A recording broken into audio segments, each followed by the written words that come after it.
YouTube, if you've ever had one of those days where you felt like, everything's going wrong, or if you've ever felt like, man, I'm such an idiot, I'm such a doofus, why am I such an idiot or doofus? No one else is. Well, guess what? You're not alone, okay? We're all human. I just recorded this entire game, or what I thought was the recording, what I thought was a cast, with my mic muted. So you can hear me now. Obviously, I'm not uploading the one where it was muted, but trust me, it was my best content ever, and it will be hard for me to match up to it. In the blue in this game, we have Miguel. This is two high-level players. Miguel's top 20, top 25 player from Brazil. Very good friend of mine and one of the nicest guys in the community. And then we have God of the Godless here in the red. God of the Godless is a player who's been seeing more YouTube action, if that's the way to say it. I uploaded him a few times over the last few months. And he's a German player who's around like 125th, 130th right now, somewhere around there. And he tends to go for pretty YOLO strats. Now, he doesn't have to do that, but that's why he's been seeing my YouTube more frequently, is because of his Saracen play. He had Goth play against Capoch before. He likes to go for more aggressive styles, and it makes for interesting games. Now, I have a lot to talk about here in Dark Age as the players are doing their thing. So first, I'm going to mention that I'm casting with a program called Capture Age Preview. Myself and a few other casters have access to it, and this is kind of the beginning of what will eventually be Capture Age Definitive Edition. Back in March, when Hidden Cup 3 happened, there was no Capture Age. Spectating was pretty bad on DE. There was no cool features, no statistics. And actually, like way back in December, I was already speaking to the team about, can we get something for Hidden Cup? And so at the time, like, Microsoft was not supporting them. And so, I kind of funded the project. They put in a lot of time and work with me to get to where we got with that Hidden Cup 3 overlay. And then Microsoft was like, yo, what's up? Bill Gates finally was like, hey, let's support these guys. So they are officially supported by Microsoft now, which is really cool. And there's statistics here I'm going to go over real quick before we break down the games. And they're interested in your feedback, and as well as, mine and others. And it's only going to get better from here. I personally feel like there are some things here that could be tweaked and improved, but trust me, they'll improve it, and I'm excited for the future for them and for casting and for you guys spectating. It'll be a sweet deal. Biggest thing to pick up, to point out right now with the overlay, there's a few pages down here, like this is relics, this is trade, yada yada. This is overall resources for the players, which you can already see at the top. But this is sick. Idle eco, so that's total villager idle time. If you have, let's say, 3 villagers that were all idle for 10 seconds, that would show 30 seconds there. And then this is idle TC time. So you can see that there's been 16 seconds where God of the Godless was not producing villagers out of the town center, whereas Miguel has 0 seconds. So this is a huge one. And also eco killed / lost. That will show, and players are going for Vill snipes when otherwise the KD might not show that in the crazy game. So yeah, I'm excited to see it. And now we're going to talk about this game and why this is transpiring, okay? Because you usually are not going to see a player like Miguel get Spanish. Normally doesn't pick them. Normally doesn't go for full walls like this. Who am I kidding? He's a pro player. He walls all the time. But anyways, I asked him to. I resubbed to him on his stream. And I said, Miguel, can I request a strategy? And I believe his exact words were, sure, my friend, you can request a strategy. And then he backtracked and said, you're not just my friend, you're my brother. So apparently I am Miguel's brother. I am proud to be his brother. And I said, please full wall your base with Spanish and sneak villagers and drop a castle. Miguel, he's full walled. God of the Godless is already on the way to feudal age. And we'll see this like, well, that's not good. I'm going feudal against a player who's already walled. Feels bad, man. Spanish builders walling faster certainly helps here. Yeah, and Miguel's game plan is to go fast castle and try and sneak a castle. And believe me, this game gets really interesting. Now, I want to give credit to God of the Godless for a lot of things here because a lot of people, and this would be myself included, they might try and go scouts in this situation, and they might not be able to really adapt to what's happening all that well. Realistically, this is something that he should have spotted earlier.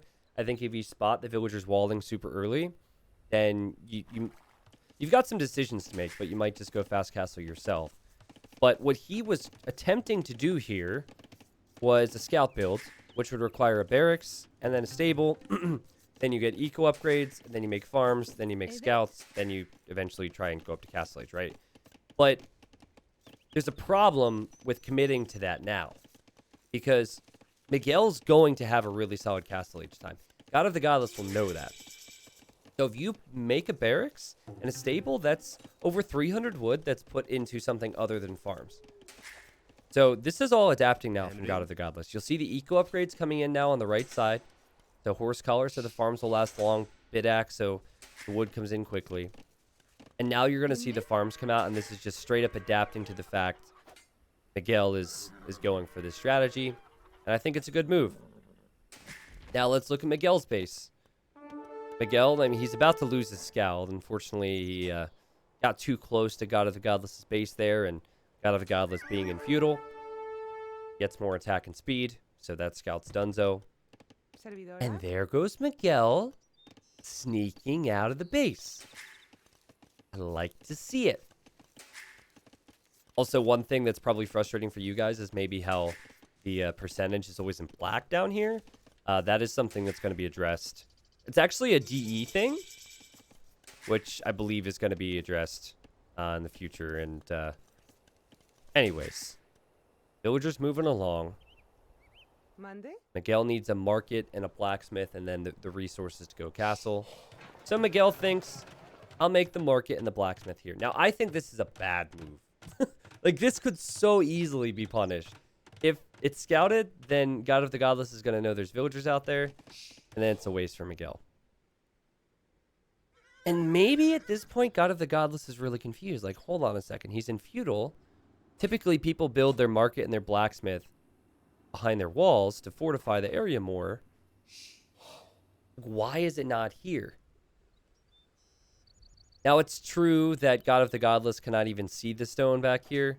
But when you're up against Spanish and it's a fast castle, it's just what you're expecting. So I think that I could very well have found myself in a similar situation where Miguel gets walled.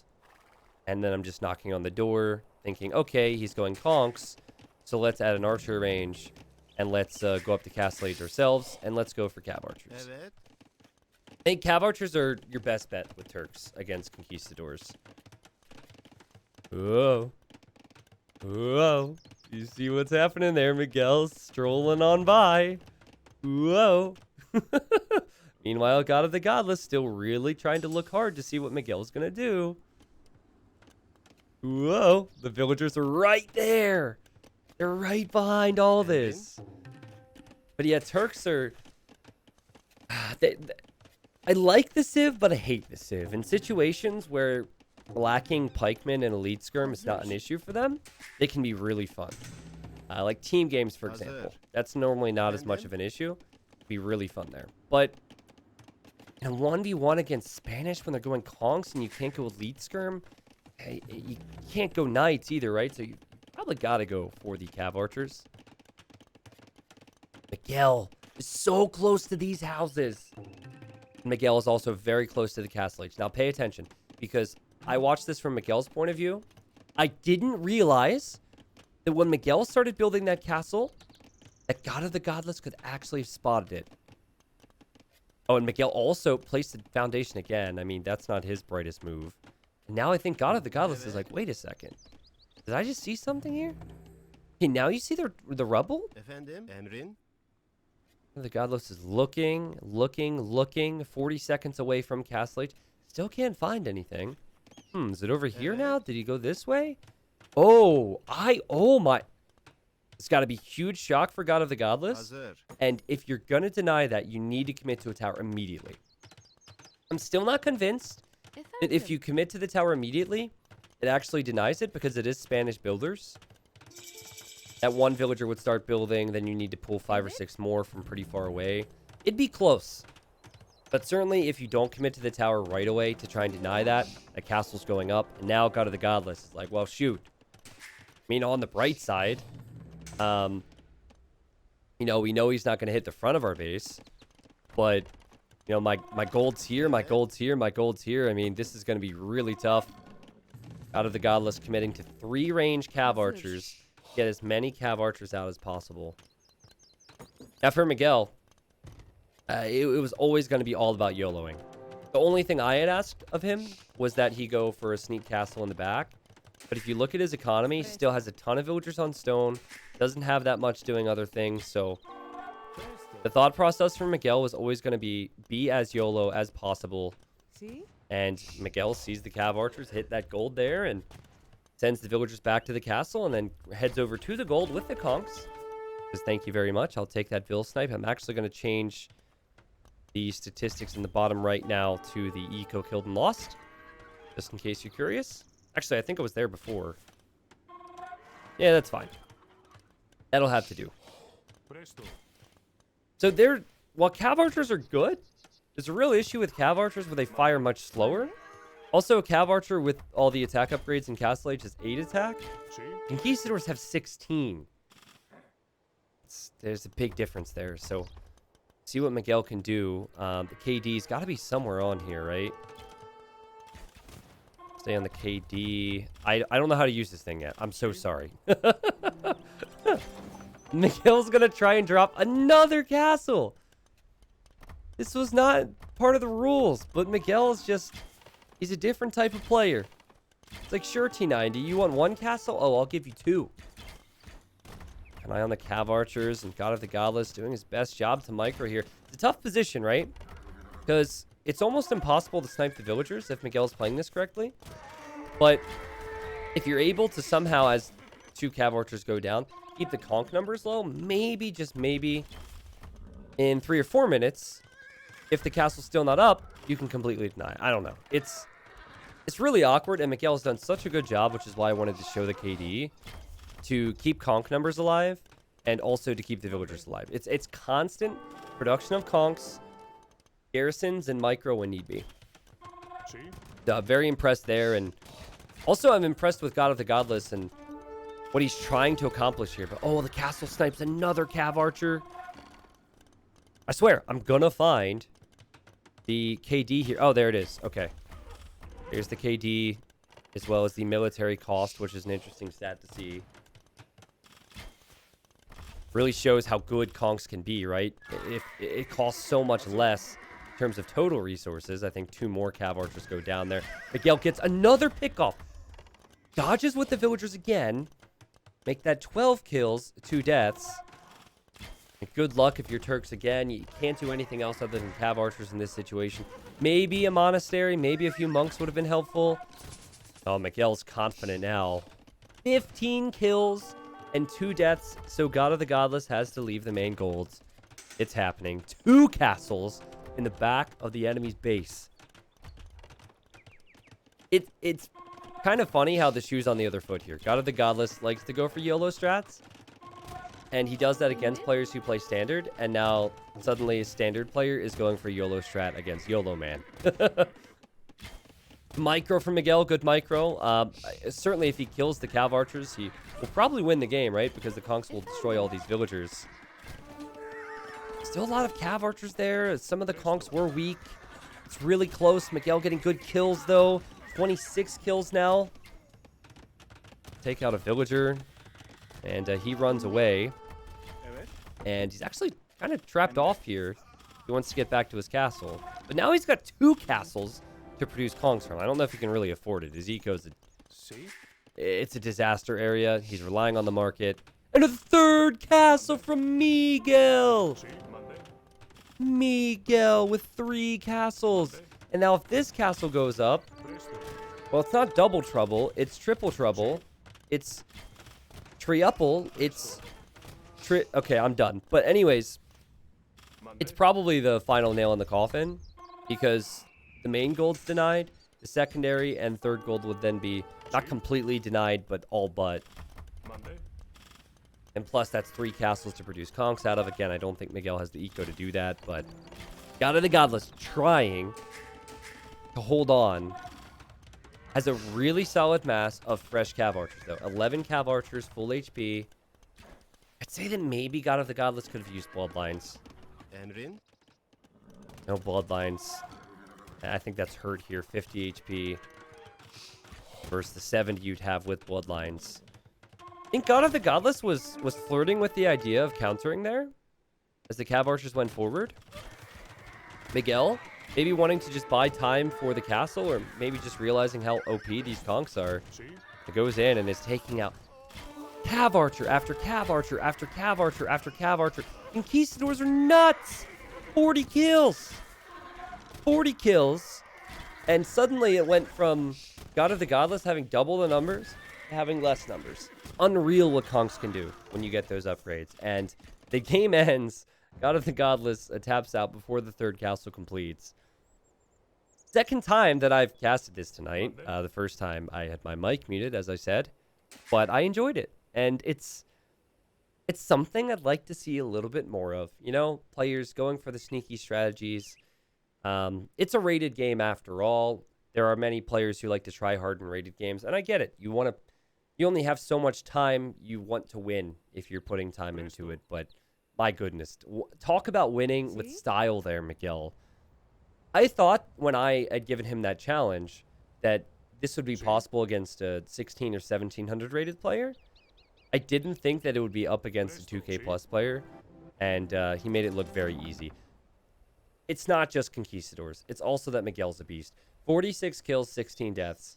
That was just incredible. All the trades were good. The early trade against the villagers, realizing that God of the Godless was out of position, was fantastic.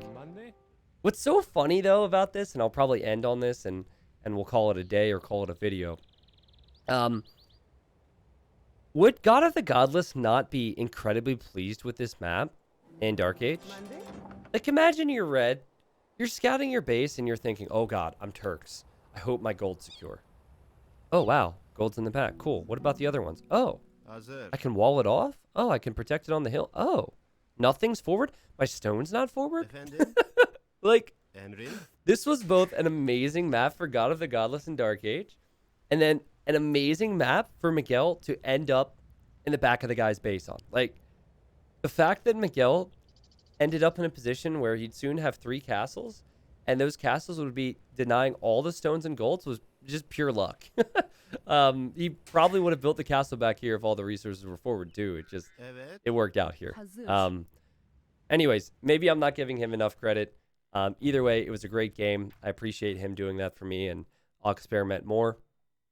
Leave your thoughts on the game and tell me if you do this at your elo. I think that this is something that people can appreciate a lot because castle drops can end games at, well, any level except the top. At the top, players seem to know how to deal with it and stay cool, calm, and collected. Also, if you have any feedback for the Capture Age preview mod, feel free to leave that in the comments too. Just understand that they've already been working on updating things prior to the feedback. Like, this is just version 1 of many.